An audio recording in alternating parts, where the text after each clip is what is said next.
First contact with the Deathweaver. The ancient artifact floated in the research vessel's containment field, its metallic surface pulsing with a dull blue glow despite being powered down for tens of thousands of years. Alex Chen watched through the observation window, mesmerized by the strange collection of interlocking plates and crystalline nodes that somehow resembled armor.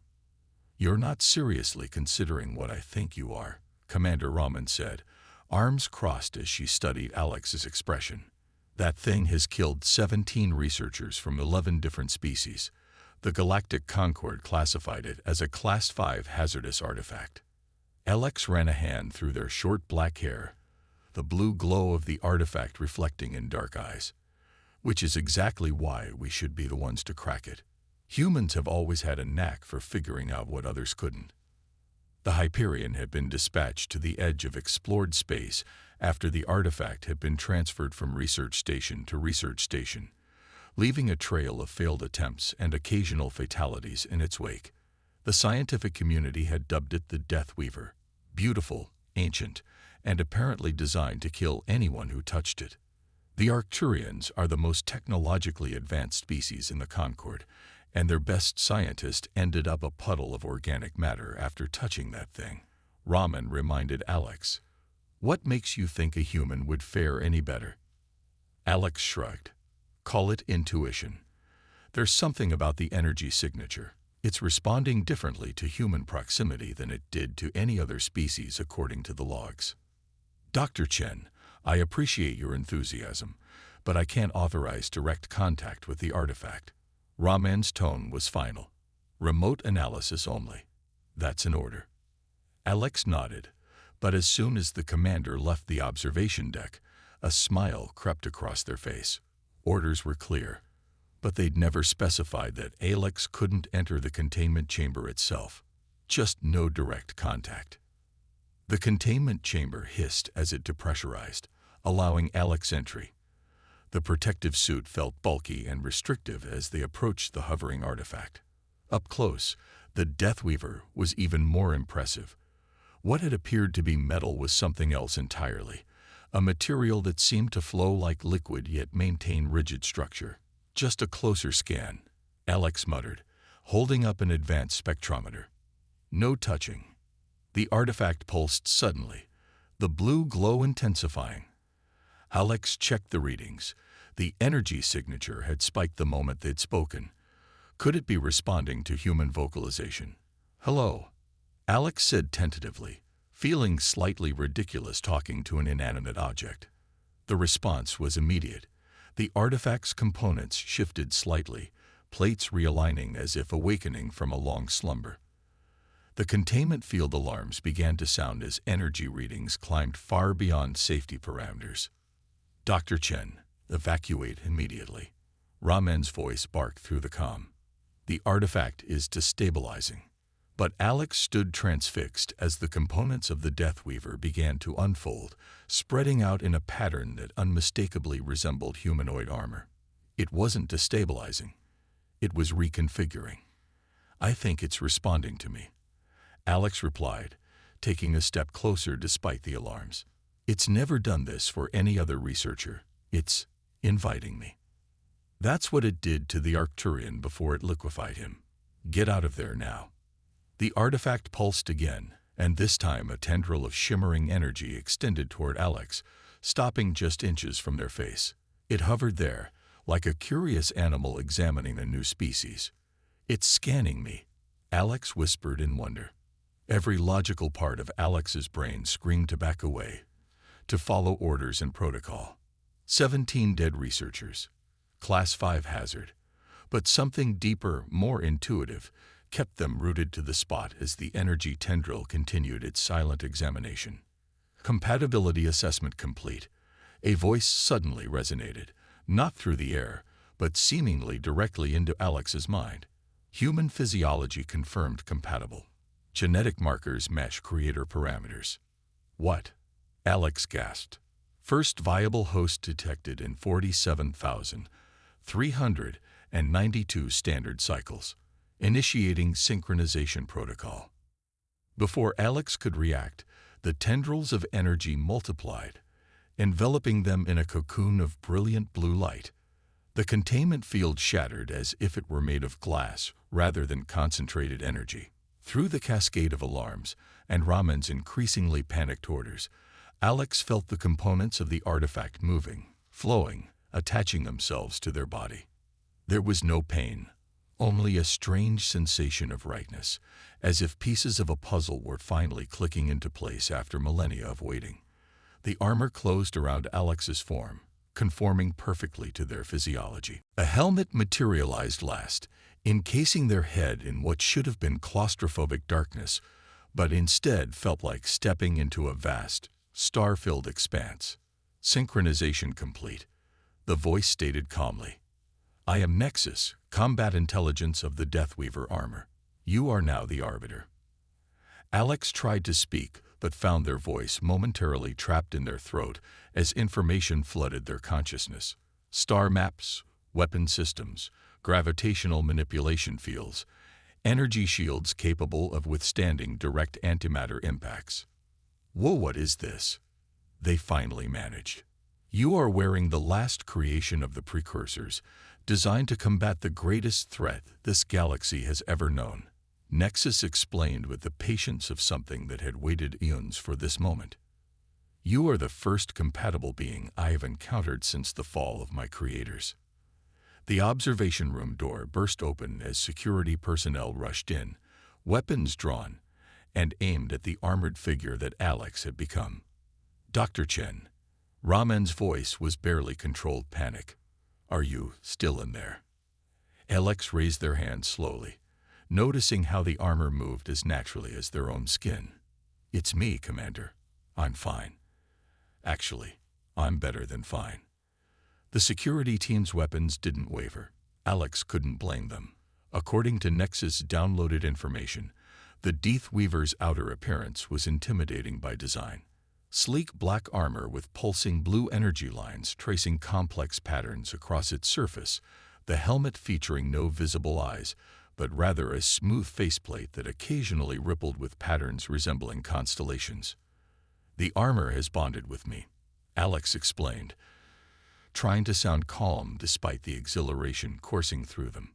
"It's called the Deathweaver, created by a species known as the Precursors. And apparently, I'm genetically compatible." "That's impossible," one of the science officers whispered. "The Precursors are just a myth. I assure you, we were quite real." Nexus spoke through the armor's external speakers, causing everyone in the room to take an instinctive step back. "Though we have been gone from this galaxy for 47,392 cycles." Raman looked like she was getting a migraine. "Dr. Chen, can you remove the armor?" Alex consulted briefly with Nexus through their neural link. "Yes, but Nexus advises against it until the initial synchronization period is complete, a few hours at most." "And then what?" Raman demanded. "You just take off an ancient alien superweapon like it's a jacket." "The Deathweaver is not merely a weapon," Nexus corrected. "It is the culmination of precursor technological achievement, designed to be wielded by a being of sufficient genetic compatibility and moral fortitude. And it chose a human." Raman looked incredulous. "Not just any human," Nexus replied. "This human. The genetic markers we seeded throughout this galaxy have finally manifested in the optimal combination." A heavy silence fell over the room as the implications of those words sank in. Alex felt a chill despite the perfect temperature regulation of the armor. "You seeded genetic markers?" they asked carefully. "In humans. In many species," Nexus clarified. "The precursors knew our time was limited. We prepared for a future where our legacy would need to be carried by others. Your species showed particular promise in our projections."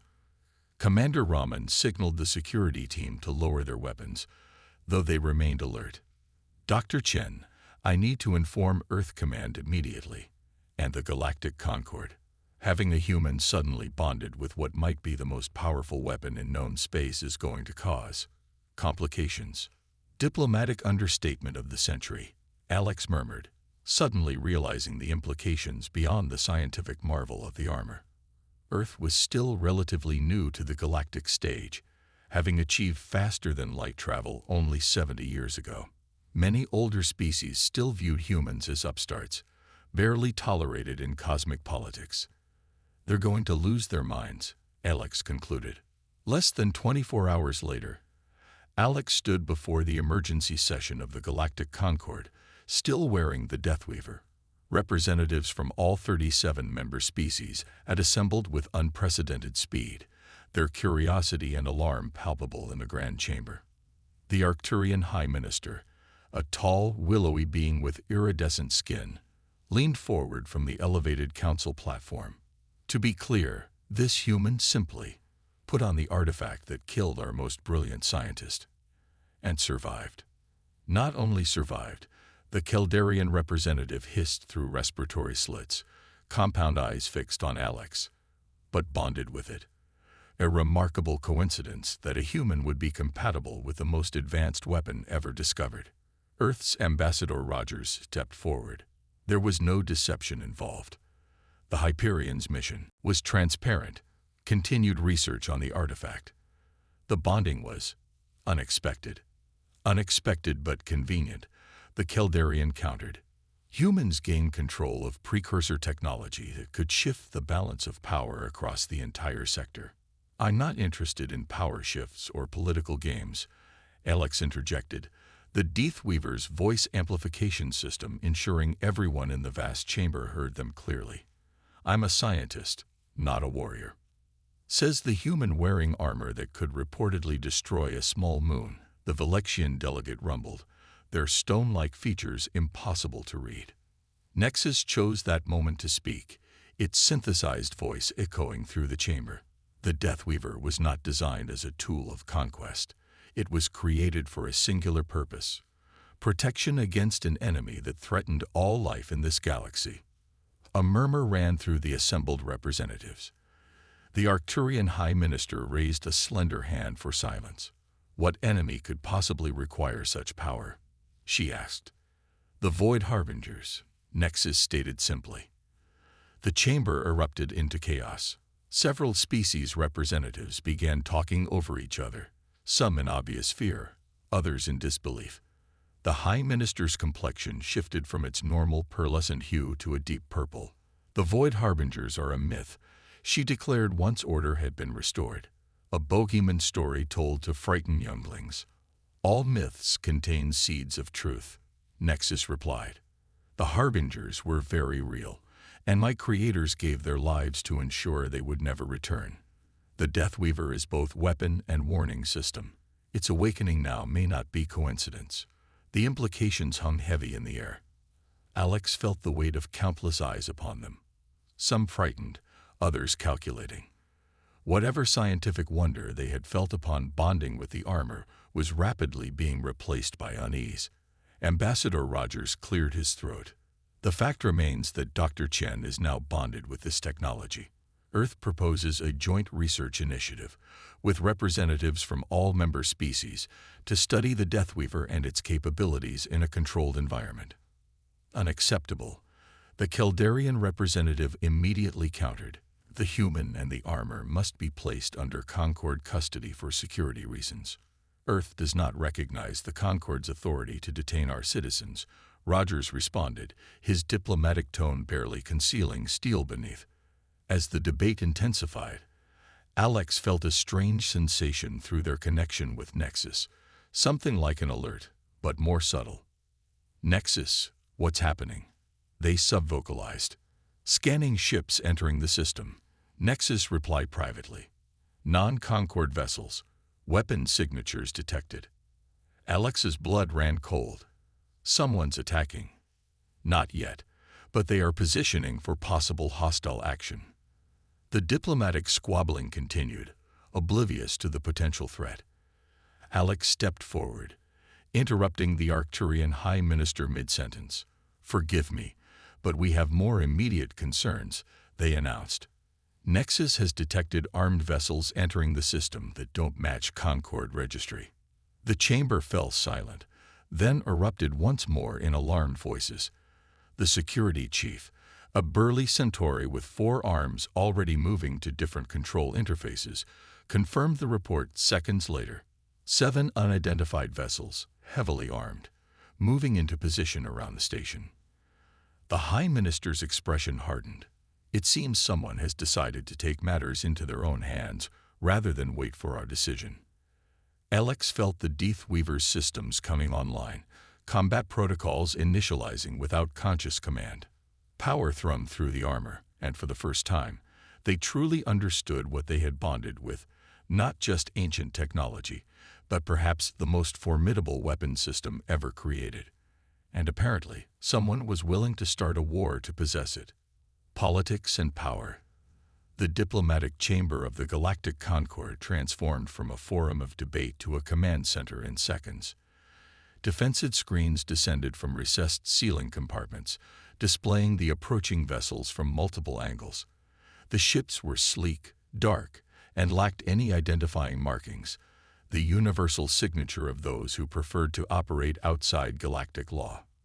Raiders, spat the Centauri security chief, all 4 hands manipulating holographic controls. They've jammed our communications, station shields at maximum, but they're positioning for a coordinated strike. Alex felt strange detachment as the Death Weaver's combat systems continued to initialize. Data flowed through their neural link. Weapon capabilities of the approaching vessels, structural weaknesses, optimal attack vectors. Information no civilian scientists should have. 7 ships, approximately 200 combatants. Nexus reported directly into Alex's mind. 85% probability they are syndicate mercenaries. Primary objective, capture or acquisition of this armor. That was fast, Alex muttered. News couldn't have spread beyond the Concord yet. Information of this magnitude moves quickly, Nexus replied, especially when certain parties are willing to pay for it. The Arcturian High Minister approached Alex, her iridescent skin fluctuating with stress patterns. Dr. Chen, you must be moved to a secure location immediately. If these raiders are here for the Death Weaver, they're here for me. Alex finished. But I'm not sure there's anywhere on this station that qualifies as secure against a determined assault. They gestured toward the tactical displays where the raider vessels had taken position to blockade all station exits. Ambassador Rogers joined them, face grim. Earth forces are too far to assist. The station's security complement is primarily ceremonial. I can help, Alex said, surprised by their own certainty. The ambassador's eyebrows shot up. You're a scientist, not a soldier. But I'm wearing the most advanced battle system ever created, Alex replied, feeling Nexus's silent agreement. And I think it's time we see what it can do. The first explosion rocked the station before anyone could object. Emergency klaxons wailed as the security chief reported breaches in 3 separate docking sectors. They're aboard, he growled. The Death Weaver's helmet, which had retracted to allow Alex to address the council, flowed back into place like liquid metal, encasing their head in a protective shell that somehow enhanced rather than limited their perception. The armor's sensory systems extended Alex's awareness throughout nearby sections of the station, detecting heat signatures, movement, even the distinctive energy patterns of various weapons. 68 hostile combatants have breached the station, Nexus reported. Tactical analysis suggests they will converge on this chamber while secondary teams secure escape routes. The assembled diplomats looked to their security teams in panic. The handful of guards stationed in the chamber drew weapons, but their expressions betrayed their assessment of the situation. They were drastically outnumbered and outgunned. I need to draw them away from the council, Alex decided. These people aren't soldiers. Agreed, Nexus replied. Optimal strategy would be to engage hostiles in the peripheral corridors where civilian presence is minimal. Alex turned to the High Minister. Seal the chamber after I leave. I'll handle the intruders. You cannot be serious, the Kildarian representative hissed.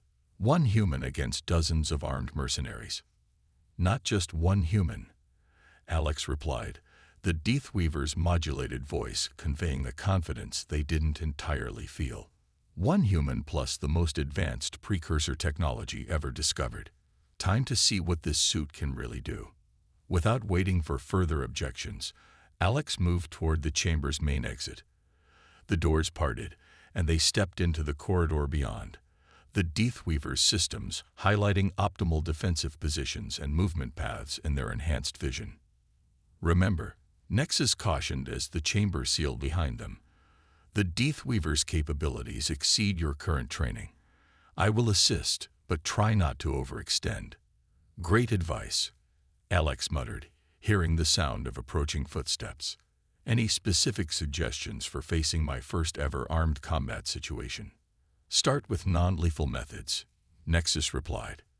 The Deathweaver was designed for battlefield efficiency, but your moral framework may not align with its default protocols. Definitely not, Alex agreed, relieved that Nexus understood their reluctance to kill. Can we incapacitate instead? Adjusting output parameters. Gravitational manipulation and energy restraint systems are optimal for non-lethal engagement. The first group of raiders rounded the corner. 6 humanoid figures in black tactical gear, their faces obscured by anonymous masks, weapons at the ready. They hesitated momentarily upon seeing the armored figure standing alone in the corridor, their body language betraying surprise. Target acquired, one of them said into a comm unit. Primary package located. Alex raised their hand instinctively, and the Deathweaver responded. A pulse of blue energy erupted from their palm, catching the lead raider in a gravitational field that lifted him off the ground.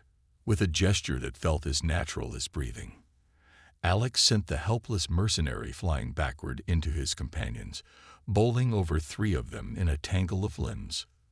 The remaining raiders opened fire, energy bolts streaking toward Alex.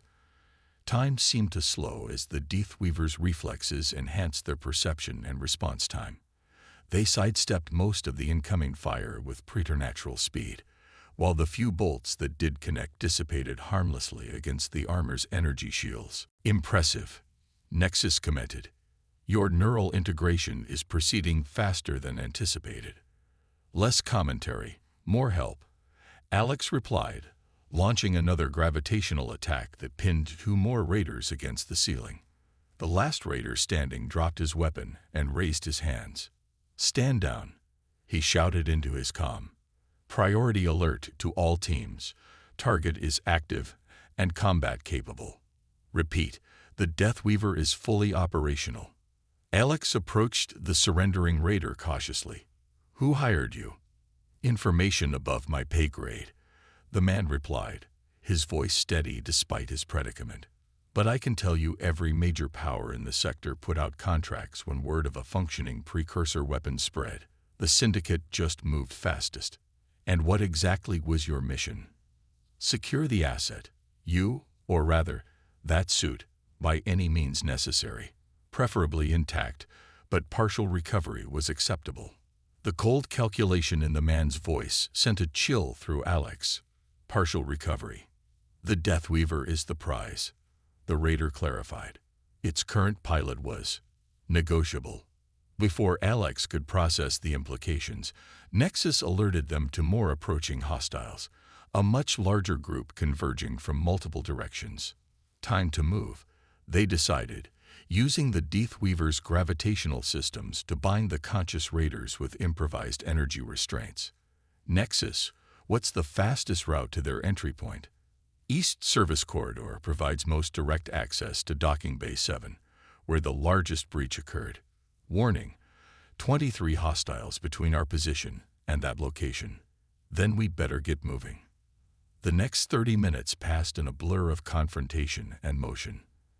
Alex moved through the station's corridors like a force of nature, the Deathweaver's capabilities proving more impressive with each engagement.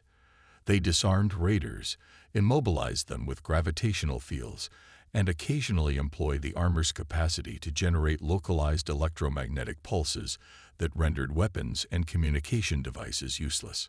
What surprised Alex most wasn't the armor's raw power, though that was considerable, but the way using it felt increasingly intuitive. The neural interface adapted to their thought patterns, anticipating intentions and streamlining execution until the distinction between commanding the armor and moving their own body began to blur. The station security teams are regaining control of the southern quadrants. Nexus reported as Alex neutralized another group of raiders. Hostile forces are beginning to retreat to their vessels. "They're giving up that easily?" Alex asked. "Suspicious. Tactical assessment suggests this was a probing attack. The Syndicate likely wished to assess the Deathweaver's capabilities before committing their full resources." "Great, so next time they'll come better prepared." "Correct. However, they have also learned that acquiring the Deathweaver will not be as simple as capturing an unprepared scientist." Alex leaned against a wall, suddenly aware of their exhaustion now that the immediate danger had passed. The Deathweaver had enhanced their physical capabilities, but the mental strain of combat and constant neural interfacing was taking its toll. "Dr. Chen." Ambassador Rogers' voice came through the station's restored communication system. "Are you all right? Security reports indicate the raiders are withdrawing." "I'm fine, Ambassador," Alex replied. "The Deathweaver performed, well, beyond expectations. Return to the council chamber. The situation has evolved considerably." When Alex arrived back at the chamber, they found not the chaos they had expected, but a surprisingly organized scene. The diplomatic representatives were seated in their designated positions, though the atmosphere was tense with barely suppressed emotion. The Arcturian High Minister acknowledged Alex's entrance with a solemn nod. "Dr. Chen, your intervention was most effective. Station security reports minimal casualties and all hostile forces in retreat." Alex allowed the Deathweaver's helmet to retract, revealing their face. "I'm glad I could help, but I don't think this is over. According to one of the captives, every major power has put out contracts to acquire the armor. Which brings us to our current deliberation." The minister continued. "The council has been discussing your status while you were engaged with the intruders." Ambassador Rogers stepped forward. "Multiple factions have put forward proposals regarding the Deathweaver. The Arcturian Collective wants you placed in protective custody at their research facility. The Kildarian hierarchy suggests the armor be studied by a neutral scientific team after separation from its current user." "Separation," Alex echoed. "You mean removing it from me? That might not be possible without causing harm." "I have made this clear," Rogers assured them. "Earth's position remains that you are an Earth citizen and therefore under our jurisdiction." The Valexian delegate rumbled in disagreement. "The Deathweaver is a potential threat to galactic stability. It cannot remain under the sole control of any single species, especially one as young and unpredictable as humanity." Alex felt mounting frustration. While they had been fighting to protect these very people, the council had apparently been debating how best to control or contain them. "If I may," Nexus suddenly spoke through the Deathweaver's external speakers, causing several delegates to start in surprise. "The matter of control is irrelevant. The Deathweaver has already imprinted on this host. Forced separation would likely result in the destruction of both." The chamber fell silent at this pronouncement. "Furthermore," Nexus continued, "the Deathweaver was created to serve a specific purpose. That purpose may soon become relevant again." The High Minister's skin paled. "You refer to the Void Harbingers. You still maintain these beings were real?" "They were, and are, quite real," Nexus confirmed. "The recent synchronization with a compatible host suggests their return may be imminent.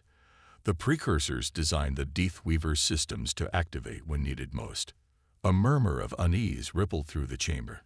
The Kildarian representative's compound eyes narrowed. "Convenient timing.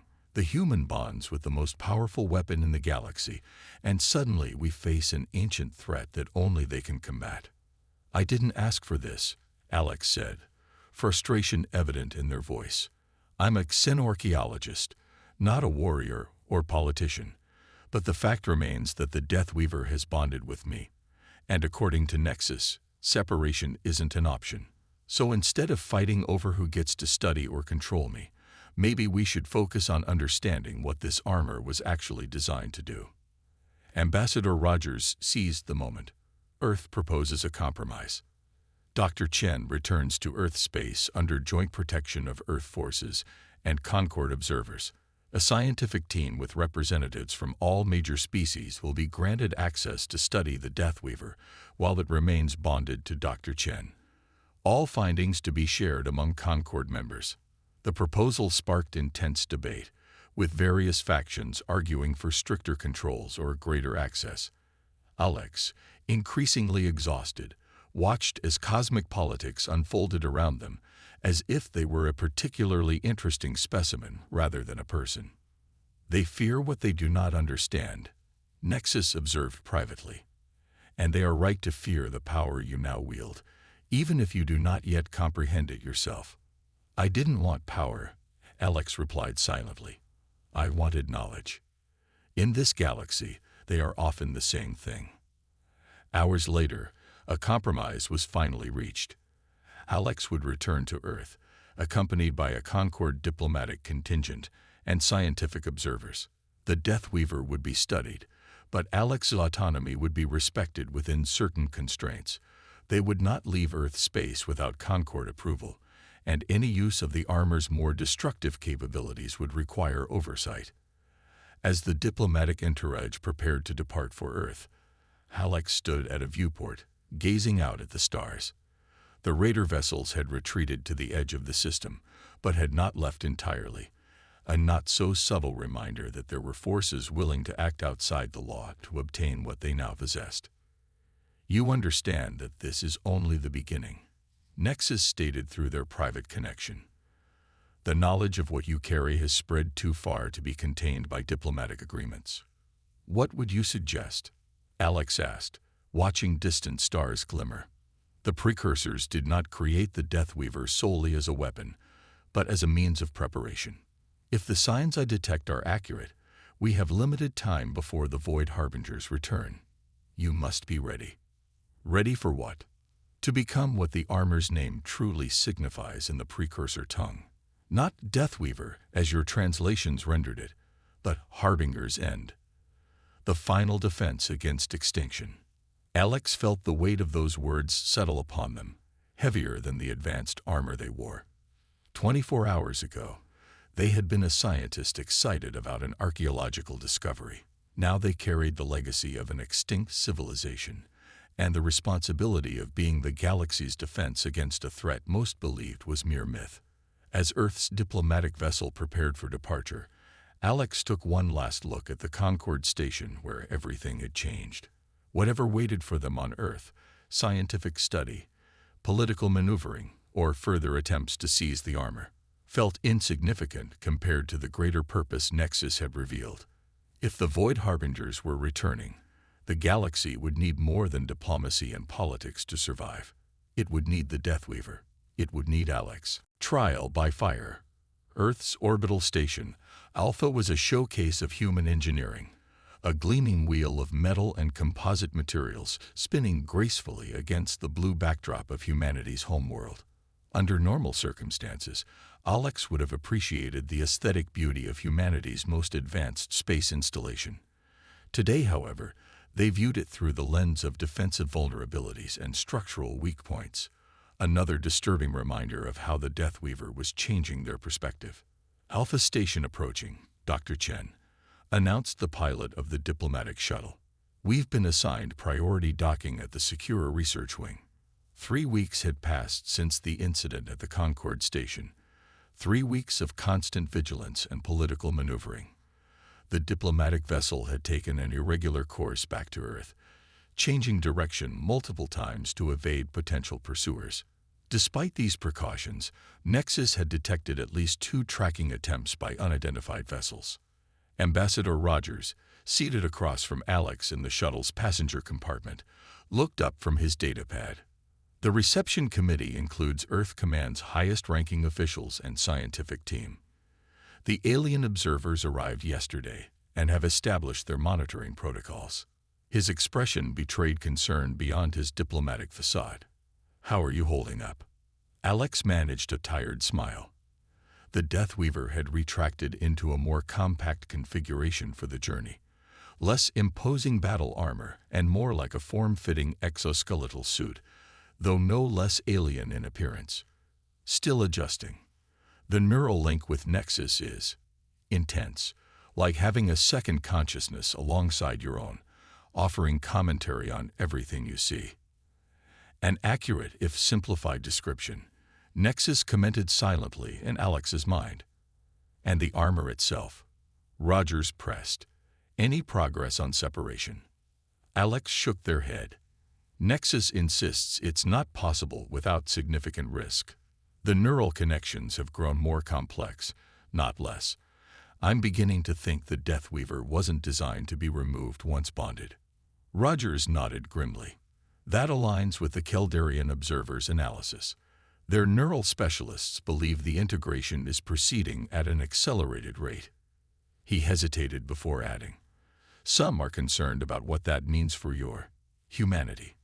"I'm still me, Ambassador," Alex assured him, though the question had haunted their own thoughts. "Just me with enhanced perception, reaction time, and an encyclopedic knowledge of precursor technology that I can't quite access all at once. And the ability to throw raiders across rooms with gravitational fields," Rogers added with a raised eyebrow. "That too," Alex acknowledged, "though I'm hoping to avoid repeat performances." The shuttle docked with a gentle thud, and Alex felt the subtle shift as Alpha Station's artificial gravity took hold. They stood, the Deathweaver adjusting fluidly to their movement. "Remember the protocols," Rogers cautioned as they approached the airlock. "Limited demonstrations only, in the designated testing areas. Earth Command is walking a diplomatic tightrope, trying to study the armor while assuring the Concorde we're not weaponizing it. Even though that's exactly what it is," Alex pointed out. "A weapon. A weapon currently bonded to an Earth citizen," Rogers countered, "which makes you both a scientific marvel and a political nightmare." The airlock cycled open to reveal a receiving line that would have been more appropriate for a visiting head of state than a scientist. Military officers in formal uniforms stood alongside civilian officials and a cluster of beings representing various Concorde species. At the front stood General Helena Frost, Earth Command's highest-ranking officer, her steel-gray hair and ramrod posture projecting authority. "Dr. Chen," she greeted, extending a hand. "Welcome to Alpha Station." Alex took her hand, conscious of the Deathweaver's alien material meeting human skin. "General, thank you for the reception. This is hardly a standard welcome," Frost replied bluntly. "But then, nothing about your situation is standard." She gestured to the varied group behind her. "You've met Ambassador Rogers. This is Dr. Eliana Vargas, head of our Xenotechnology Division, who will be coordinating research efforts. The Arcturian, Keldarian, and Valexian representatives you know from the Concorde. The others are scientific observers from their respective governments." Alex nodded to each in turn, noting the mixture of curiosity, caution, and in some cases, barely disguised fear in their reactions. The Deathweaver's reputation preceded it. "We've prepared specialized quarters and research facilities," General Frost continued, leading the group toward a secure elevator. "The testing range has been reinforced to contain energy discharges up to Class 5.